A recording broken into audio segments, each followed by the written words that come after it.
একাকিত্ব এটি সবসময় কষ্টের হয় না। কিছু কিছু একাকিত্ব নেয়ামত।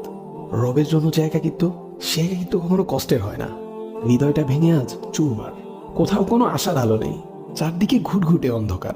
কোথাও কেউ নেই। জায়না মাঝে বসে অশ্রু ঝরাচ্ছি, সেই অশ্রু এসে সান্ত্বনা দিচ্ছে। হে ব্যথিত হৃদয়, কষ্ট পেও না, তোমার রব সব দেখছেন। মনের ভিতর জমিয়ে রাখা এক সমুদ্র পরিমাণ কষ্ট, যা কেউ কোনোদিন বুঝেনি, বুঝার চেষ্টাও করেনি। সে কষ্টের কথা তোমার রক্ত জানেন। তিনি তোমার সহায় হয়েছেন বলেই তো তোমায় একাকিত্ব দিয়েছেন, যাতে তোমার কষ্টের কথা তোমার রবের কাছে বলে হালকা হতে পারো, তোমার দুশ্চিন্তার কথা রবকে বলে নিশ্চিন্ত হতে পারো। হে ব্যথিত হৃদয়, তুমি কি জানো না তোমার রব যে অসম্ভবকে সেকেন্ডের মধ্যেই সম্ভব করতে পারেন? তাহলে একাকিত্বকে তুমি কেন ভয় পাও? যে একাকিত্ব তোমায় বারবার রবের দিকে নিয়ে যায়, রবকে স্মরণ করিয়ে দেয়।